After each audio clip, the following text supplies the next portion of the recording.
Salam selamat pagi, saudaraku yang kasih dalam Tuhan, jemaat GPT Kristus Alpha Omega yang dikasih oleh Tuhan Yesus. Selamat bertemu kembali dalam ibadah keluarga kita pagi hari ini. Mari kita akan merenungkan firman Tuhan dalam Injil Yohanes pasal yang ke-6 ayat 3 sampai dengan ayat yang ke-9. Injil Yohanes pasal 6 ayat 3 sampai 9 sebagai renungan kita pagi hari ini. Menyingkat waktu, saya akan baca dari ayat yang ke-4 sampai dengan ayat yang ke-9. Demikian firman Tuhan. Dan pasca hari raya orang Yahudi sudah dekat, ketika Tuhan Yesus memandang sekelilingnya dan melihat bahwa banyak orang berbondong-bondong datang kepadanya, berkatalah ia kepada Filipus, di manakah kita akan membeli roti supaya mereka ini dapat makan? Hal itu dikatakannya untuk mencobai dia, sebab ia sendiri tahu apa yang hendak dilakukannya. Jawab Filipus kepadanya, roti seharga 200 dinar tidak akan cukup untuk mereka ini, sekalipun masing-masing mendapat sepotong kecil saja. Seorang dari murid-muridnya, yaitu Andreas, saudara Simon Petrus, berkata kepadanya, di sini ada seorang anak yang mempunyai 5 roti jelai dan 2 ikan, tetapi apakah artinya untuk orang sebanyak ini?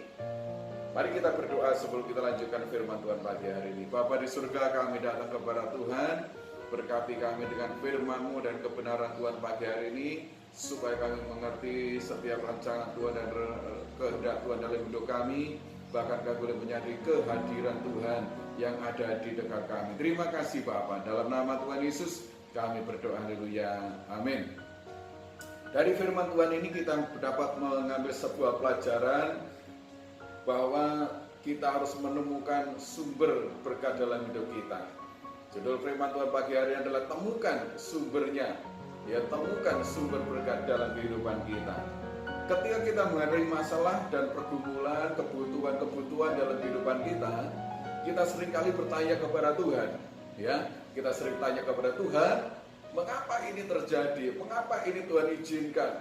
Bahkan mungkin bertanya, Tuhan, bagaimana solusi dari masalah-masalah hidup saya ini? Bagaimana jalan keluarnya? Saudaraku, kita sering bertanya dan mengajukan pertanyaan-pertanyaan kepada Tuhan. Nah, pagi hari ini renungan kita menyatakan Tuhan bertanya kepada murid-muridnya, ya, khususnya kepada Filipus, ya, bagaimana kita dapat memberi makan orang yang sebanyak ini. Yohanes pasal 6 ayat 5 katakan, Tuhan ketika Tuhan memandang sekelilingnya dan melihat bahwa banyak orang berbondong-bondong datang kepadanya, berkatalah ia kepada Filipus, di manakah kita akan membeli roti supaya mereka ini dapat makan? Atau dengan secara singkat, secara simpel, pertanyaan itu adalah begini, bagaimana kita akan dapat memberi makan orang sebanyak ini? Tuhan bertanya kepada Filipus, bagaimana caranya kita memberi makan sebanyak ini orang yang datang kepada kita pada kita pagi hari ini? Nah, saudaraku, Yohanes pasal 6 ayat yang ke-6, tentu ketika Tuhan Yesus bertanya, sesungguhnya Tuhan itu sudah tahu jawabannya. Dijelaskan dalam ayat 6, hal itu dikatakannya untuk mencobai ya dia, sebab dia sendiri tahu apa yang hendak dilakukannya. Tuhan ingin tahu apa reaksi murid-murid, apa reaksi Filipus khususnya ketika Tuhan bertanya bagaimana caranya kita memberi makan 5.000 orang ini. Ya, nah saudara, kita melihat dari jawaban Filipus di sana dikatakan ayat 7 dan 8. Dikatakan jawab Filipus kepadanya, roti seharga 200 dinar tidak cukup. Ya, sekalipun kita membeli roti 200 dinar tidak cukup. Saudara, kemudian Andreas, saudara Petrus menjawab demikian. Di sini ada seorang anak yang mempunyai 5 roti dan 2 ikan. Ada 5 roti dan 2 ikan. Tetapi Andreas melanjutkan, tetapi apakah artinya untuk orang yang sebanyak ini? Ya. Nah, saudara, ketika kita dihadapkan kepada masalah dan pergumulan dalam hidup kita, seringkali yang menjadi fokus kita yang pertama adalah uang. Ya. Andreas menjawab, Tuhan, seandainya ada uang 200 dinar, itu pun gak cukup Tuhan. Saudaraku, kita sering mengatakan, wah seandainya aku punya uang banyak, masalahku bisa selesaikan. Seandainya aku diberkati Tuhan, masalahku bisa selesai. Saudaraku, ternyata bukan itu jawaban yang diharapkan oleh Tuhan. Uang itu bukan segala-galanya untuk menyelesaikan masalah dalam hidup kita. Bukan itu yang dimaksudkan oleh Tuhan.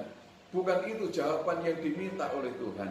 Bahkan Andreas mengatakan, ada 5 roti dan 2 ikan di sini. Tetapi apa artinya itu untuk 5.000 orang ini? Ya, artinya selaku yang kedua, kalau yang pertama fokusnya kepada uang, yang kedua fokusnya kepada ketidakmampuan atau keterbatasan. Sekalipun punya 5 roti dan 2 ikan, tapi nggak cukup untuk 5.000 orang, jelas itu nggak cukup. Saudaraku, kita seringkali juga mengatakan demikian. Ada banyak kebutuhan, ada banyak pergumulan, ada banyak masalah. Tetapi apa yang aku punya hanyalah yang sedikit saja. Dan kita mengatakan inilah yang tidak dapat saya lakukan. Inilah batas kemampuan saya. Saudaraku, mari kita ingat kepada kisah janda Sarfat bersama dengan Nabi Elia. Ketika janda Sarfat dalam kekurangan, hanya ada tepung segenggam dan minyak yang sedikit dalam buli-buli. Firman Tuhan melalui Nabi Elia katakan, buatlah lebih dulu untukku. Maka janda ini terpelihara. Dalam zaman Elisa, ada seorang janda yang jatuh miskin, kemudian ditagih oleh penghutang, orang yang berhutang kepadanya. Dan dikatakan, apa yang kamu miliki? Dia hanya punya sebotol minyak dalam buli-buli. Dan Elisa katakan, pinjam botol tangga-tanggamu, kumpulkan sebanyak-banyaknya, dan tuangkan minyak itu. Saudaraku, kalau kita menyadari karya Tuhan yang demikian, tentu jawaban kita tidak akan seperti Filipus, jawaban kita tidak akan seperti Andreas. Karena Tuhan itu punya segala macam cara dan dapat melakukan mujizat dalam kehidupan kita, sekalipun itu dalam keterbatasan kita. Nah, sebenarnya jawaban apa yang diminta Tuhan dari hidup kita, saudara? Apa yang Tuhan inginkan muncul dalam kesadaran diri kita ketika kita ada masalah dalam hidup kita. Saudaraku, sebenarnya yang diharapkan oleh Tuhan dalam hidup kita adalah Tuhan ingin kita melihat tentang kehadiran Tuhan yang dekat dalam hidup kita.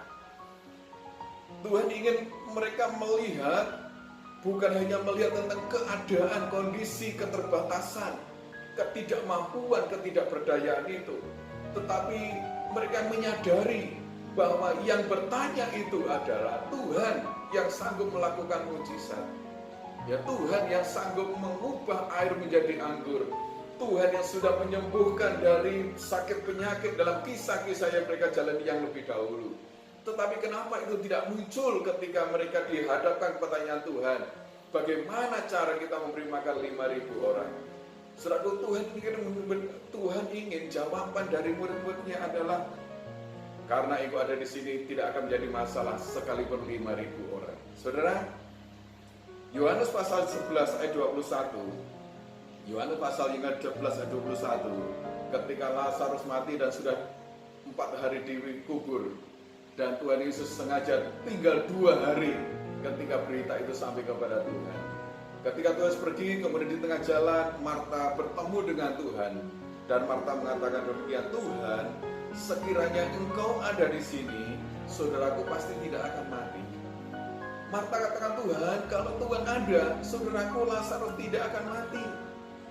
Marta menyadari sekali bahwa Tuhan yang hadir itu adalah Tuhan yang sanggup memberi kehidupan. Dan inilah yang jawaban yang diinginkan oleh Tuhan Yesus dari murid-muridnya. Tuhan ingin mereka memahami ada pribadi yang dekat dengan mereka yang sanggup melakukan segala perkara. Itu sebabnya seharusnya Anda mengatakan, Tuhan, sekalipun ini 5.000 orang kami tidak takut karena Tuhan sanggup melakukan mujizat. Saudaraku, bersama Tuhan, apa yang ada pada mereka sudah cukup untuk memberi mereka makan, bahkan lebih. Apa yang dilakukan oleh Tuhan dari 5 roti dan 2 ikan itu, Tuhan memberkatinya, mengucap syukur, dan katakan bagikan kepada mereka. Dan mereka semua makan sampai kenyang. 5.000 laki-laki, belum termasuk anak-anak dan perempuan. dan bahkan ada sisanya 12 bakul.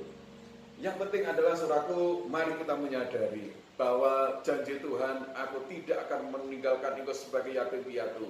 Bahkan Tuhan mengatakan, aku akan menyertai engkau sampai kepada akhir zaman. Kesadaran ini harus ada dalam hidup kita pagi hari ini. Dan supaya kita setiap menghadapi masalah dalam hidup kita, kita tidak takut lagi. Karena ada Tuhan yang menyertai kita, Tuhan yang sanggup melakukan perkara-perkara yang besar dalam hidup kita. Saudara, mungkin kita takut dengan kondisi kita hari ini. Mungkin kau punya masalah pergumulan, sakit, penyakit, apapun dalam hidupmu. Tapi sadari bahwa ada Tuhan yang dekat dengan saudara. Tuhan yang sedang bertanya kepada saudara pagi hari ini. Dan jawaban kita adalah, aku tidak takut Tuhan. Karena engkau ada di dekatku, Tuhan sanggup melakukan apapun dalam hidupku. Tuhan sanggup melakukan rancangan yang indah dalam hidupku.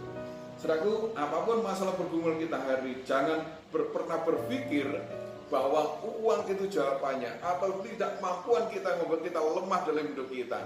Kehadiran Tuhan cukup menjadi jawaban atas segala masalah hidup kita. Temukan sumbernya. Asalkan kita menemukan Tuhan dalam hidup kita, asalkan kita dekat dengan Tuhan dan Tuhan hadir dalam hidup kita, jangan takut apapun kita hadapi hari ini, karena Tuhan sanggup memberikan kemenangan dalam hidup kita. Apa yang tidak mungkin bagi kita, selalu mungkin bagi Tuhan, karena janji Tuhan itu iya dan amin bagi kita. Amin. Inilah firman Tuhan pagi hari ini. Tuhan memberkati kita semua. Mari kita berdoa. Terima kasih Bapak buat firman pagi hari ini. Kami percaya engkau Tuhan yang ada dan hadir tengah dalam hidup kami, dalam keluarga rumah tangga pagi hari ini Tuhan. Kami percaya Tuhan itu sanggup memberkati kami, karena kehadiranmu sanggup melakukan perkara-perkara yang besar dalam hidup kami. Terima kasih Bapak Roh Kudus, meteraikan firman-Mu menjadi tuntunan berkat kekuatan dalam hidup kami. Dalam nama Tuhan Yesus kami mohon berkat Tuhan atas setiap pribadi kami. Haleluya. Amin. Selamat pagi, Tuhan memberkati kita semua.